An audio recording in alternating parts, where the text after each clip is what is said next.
It's a beautiful space, no? Lovely place to be.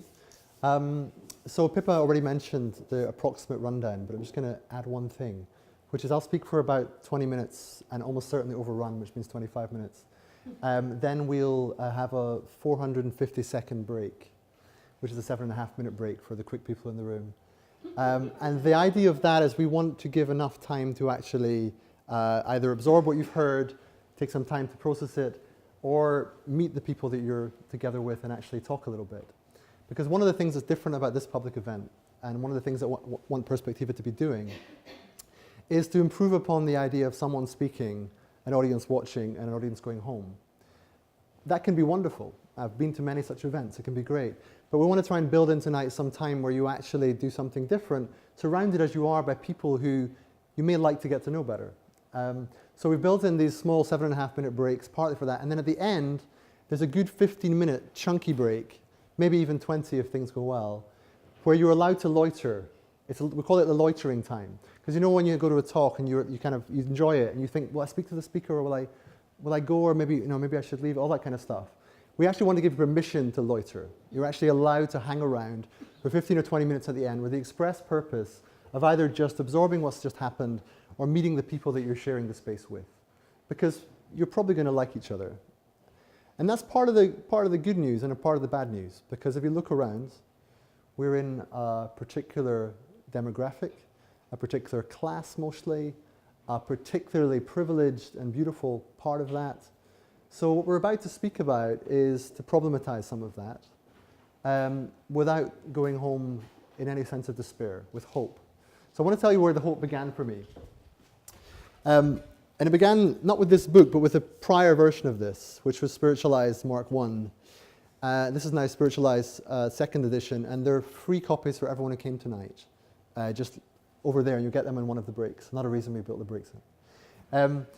Now this has a little story to it, which is that I was working for the Royal Society of Arts, which many of you will know, which is a sort of public policy institution and a public engagement organization that week in, week out deals with the issues of the day, mostly with a sort of education, health, sometimes design, but various applied real-world issues they dealt with. But as I was there, and over a period of months and years, I began to feel that it's a bit odd that we care so passionately about these practical real-world issues, while all the time we're carrying these inner lives with us that are barely making a mark on the arguments and on the evidence. It's not considered valid data. The feelings of our hearts and souls and broader visions of what's good didn't really get a look in properly. They were always a kind of afterthought or side note. So I began to think, well, what's going on there? And I also noticed around the time that the word people would reach for to get to that kind of feeling and to try and bring it into the fold was typically spiritual or spiritualize or spirituality. But what was interesting about the way they'd use that was they would kind of apologize. So it wouldn't be like, yes, we should really talk about the spiritual aspects of this fixation on economic growth, or we've got to understand the relationship between climate change and death. They wouldn't go that deep, that fast. What they'd do instead is they'd say something like, well, this issue clearly has ethical, psychological, and even spiritual aspects. Or they would say, these phenomena are, you might say philosophical, perhaps even spiritual. They would say things like this, somewhat apologetic, tentative, and I was like, what's going on there? Why can't we take ownership of this term and actually, make it work for us, or at least try to own it in a certain way, or belong within it in a certain way? So that gave rise to a funding application that somehow got through the ranks and got accepted. And then suddenly, before I knew it, the RSA was doing this 2-year inquiry into an inquiry into what it meant to be spiritual, and what that meant. What was spiritual but not religious? Was this a rejection of religion? Was this something new? Was this for atheists? Was this secular spirituality? These questions were what I was about. And when I tried to explain to people what I learned from that project at the end of it, after 2 years, I said that I noticed particular kinds of conversations were recurring, okay? And I'm typecasting here and creating sort of little archetypes, so clearly these are generalizations. But I noticed 3 types of response. And they were broadly what I call the spiritual swingers, the religious diplomats, and the intellectual assassins. Okay? So the spiritual swingers were You're doing spirituality, fantastic. Yeah, well, what are you doing? Are you doing tarot? Are you doing, what's going on? Are you sort of into mystical stuff or serendipity and synchronicity? What's just a lot of exciting, effervescent. Anything that's spiritual must be good. And we need that spiritual, and we need a bit of meditation, and let's do some candles in the bath and get that nice feeling going. And I'm caricaturing here quite a lot, but there was a sense in which we need the spiritual so much that people would just go wholesale. They'd go anything that was spiritual they had to buy into, losing any sense of discrimination or what was actually transformative and meaningful and what was merely a fad or perhaps even a sort of consumerist project to bolster identity in certain ways. So the spiritual swingers were intriguing. They were kind of allies. They were very much with you on the project, so that was good. But there was also a sense of critical distance because it was, well, not everything you want to bring to bear is relevant here. And then the religious diplomats were also interesting because they would sense that you were kind of on their turf. You were speaking of questions of ultimate meaning, value, and purpose, and they wanted to know, are you one of us? Or are you something else? Are you subverting what we do? Are you challenging religion? And my answer at the time was a bit equivocal. I wasn't too sure.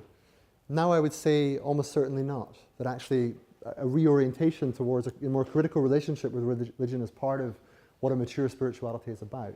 But at the time I was a bit like, well, maybe we have to just get beyond religion. Okay? And the others were the intellectual assassins, and they were particularly challenging because those were the kind of people I would studied philosophy at Oxford with, and they would look for your definition. And they'd say, well, what do you mean by spiritual? And you say, well, you'd kind of try and flesh it out in various ways, and I'll do that again in a minute. And they'd say, well, but that doesn't cohere with that, and that doesn't add up to that. And they'd sort of look a bit disgusted, and they'd kind of walk away. And they'd be looking for the rational contention and the propositional claim that lay at the heart of your project. And you could sometimes give that, and now I think I could give it much better than I could then. But in any case, they would often look at you as if directly to bring you down. There was a sense in which you were a threat to them. The intellect was there as a guardian of the gate. And you were sort of trying to transgress in some way. So they were holding the line of reason and spirituality shall not pass. That was the kind of vibe among intellectual assassins. Now, the reason I share this now is that these are all projections of my own psyche.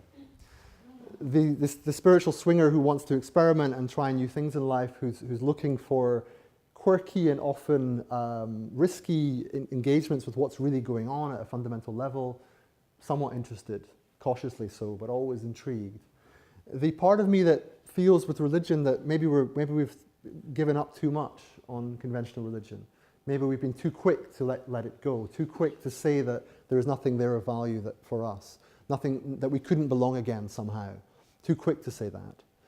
And also a part of me that can't let go of my sort of rational intellect and doesn't particularly want to.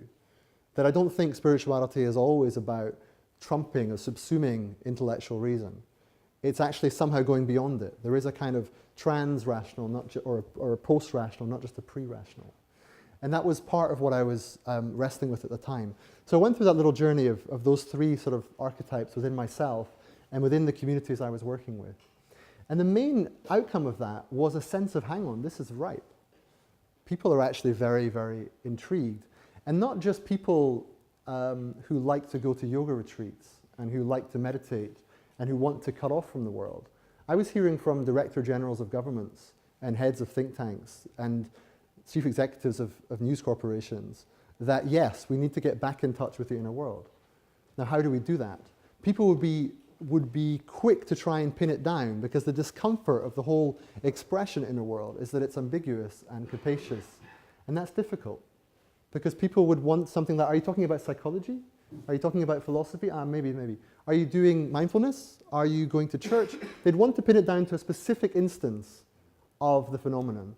But the phenomenon as a whole was much harder to work with, precisely because it was sort of open-ended and inclusive. So we had to do a lot of work on explaining what that meant. And the more I got into it, and around this time I did a lot of work on climate change, regardless of spirituality, I did a lot of work just understanding what are we going to do about arguably the defining challenge of our time.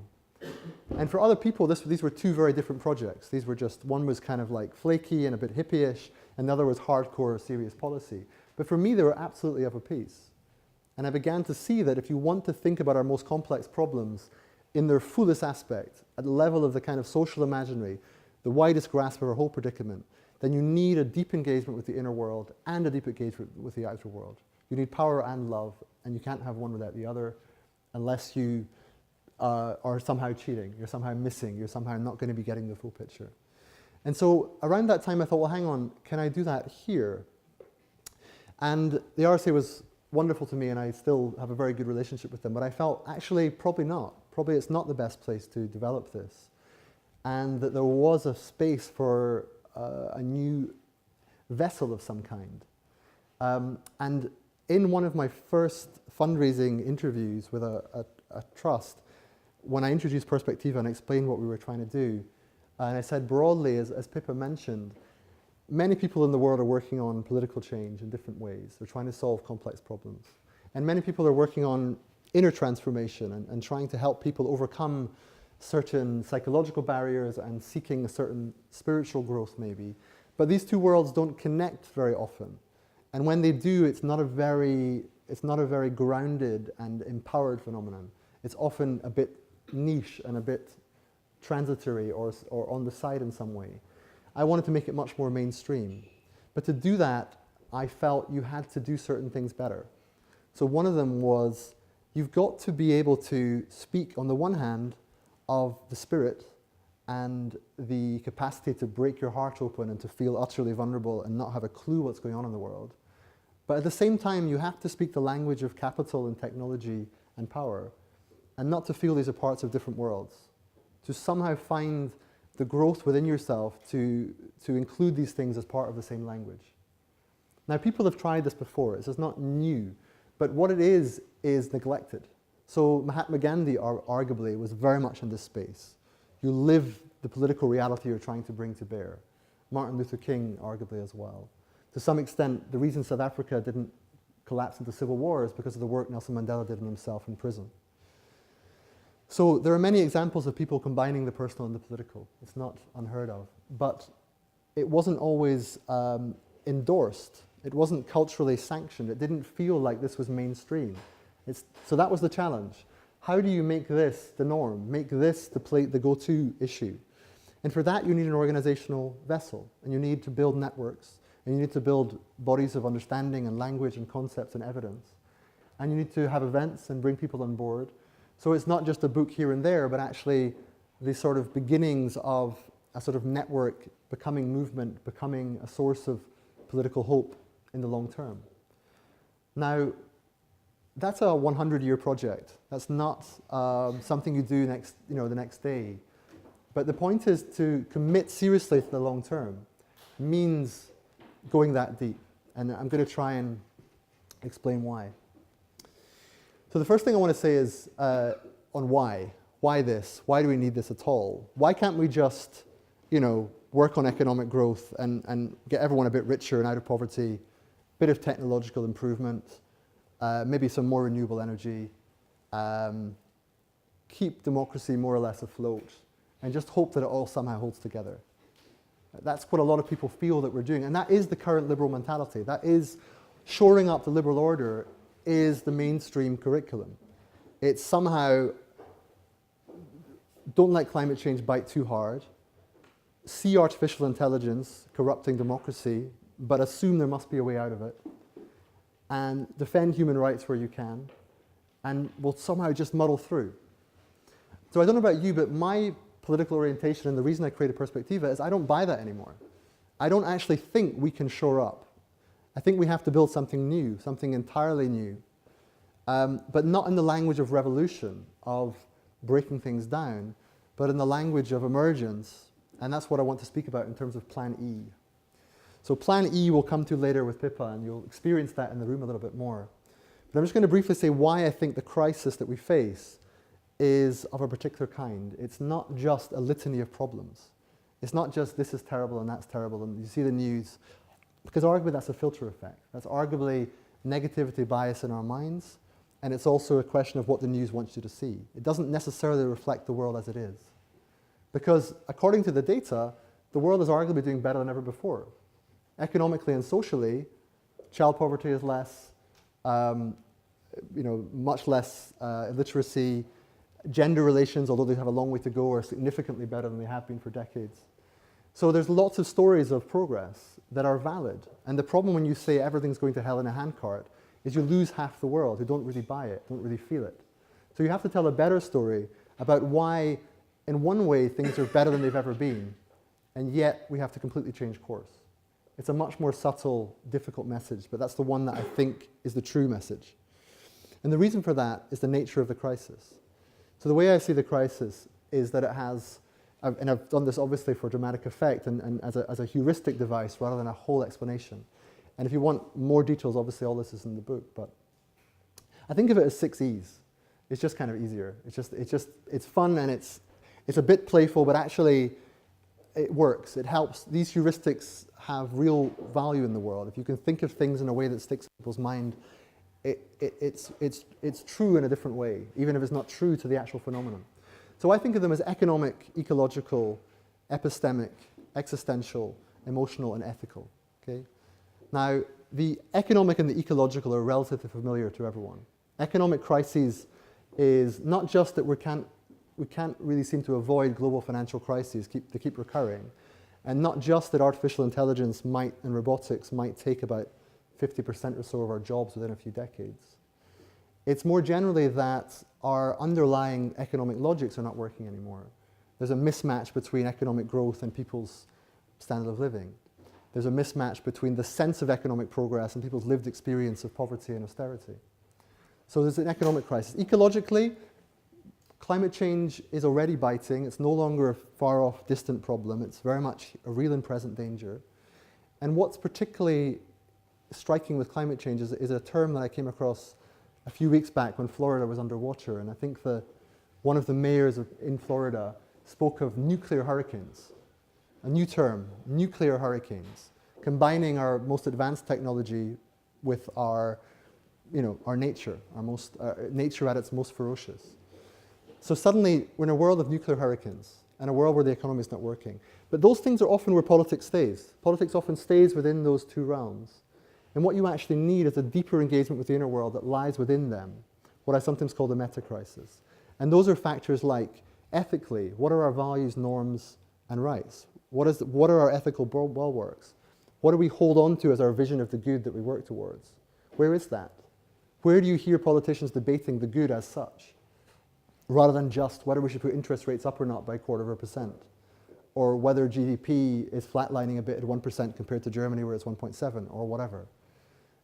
If our public debate got better at speaking about the good and what it was for us and how we should get there, we'd be in a much better position.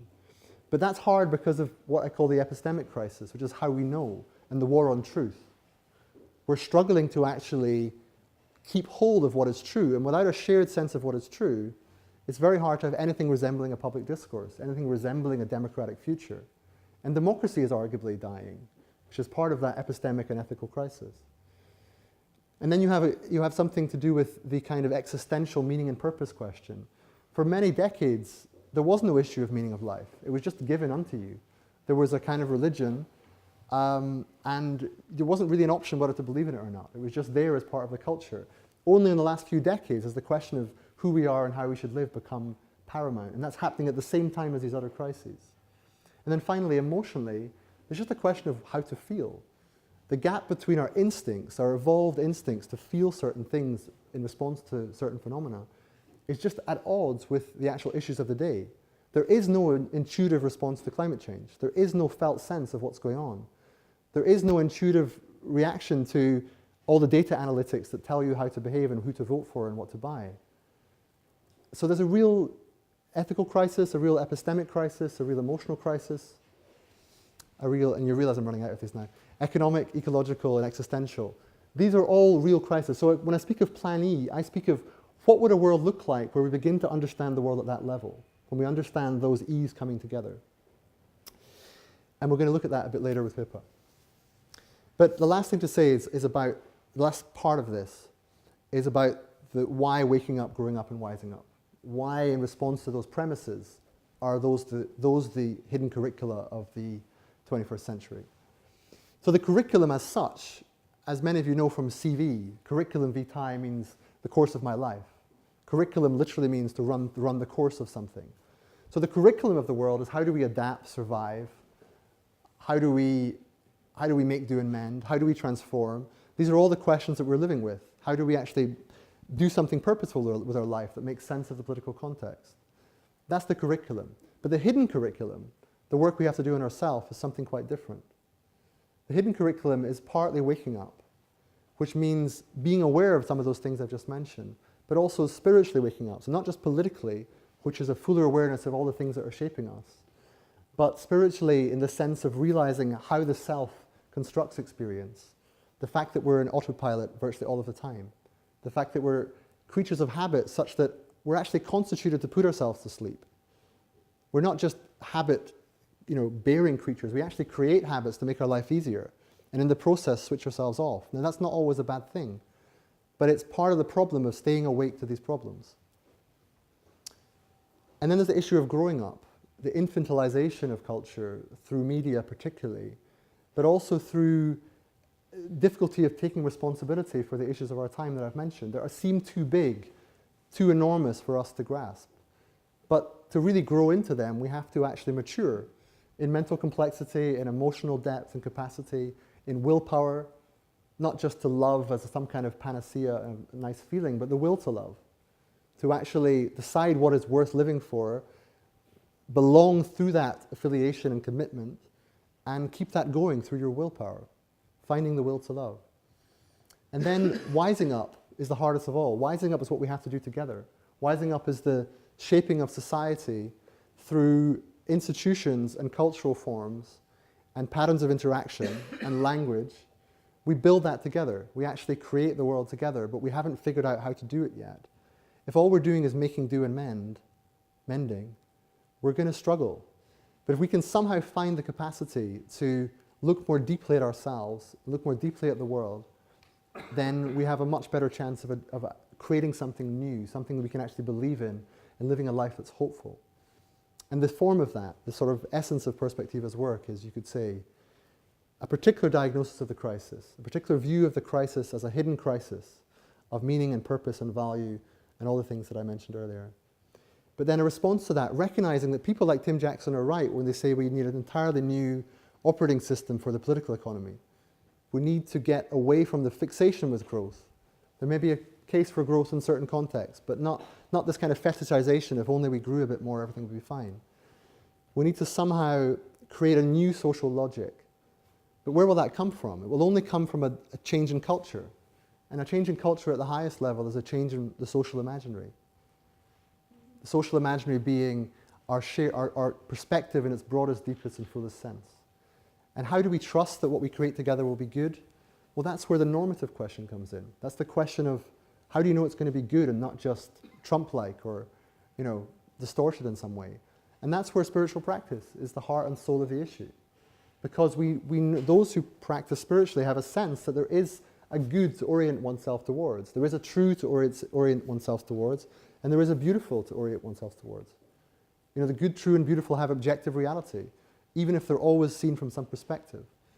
And to grow spiritually is to grow closer to them. And that's why if people en masse are beginning to do that, you have credible hope that whatever they create together, the imaginary they build together, is worth living for, worth fighting for. So those are grand aims, and that's why it's a 100-year project. But that's what Perspectiva's about. We hope to grow gradually, and through that to affect change in all sorts of subtle ways that we can't predict. But we begin where you are, right? We begin here and now tonight with something very experimental, something speculative, something hopefully fun, to give you a little gist of what we just spoke about, particularly in terms of waking up, growing up, and wising up. Are we optimistic? No. Are we pessimistic? No. What we are is a certain kind of realistic, a realistic that's shaped by ourselves, reflexively realistic by knowing it in your own experience. And that's what we want to begin to do now. So thanks very much for now.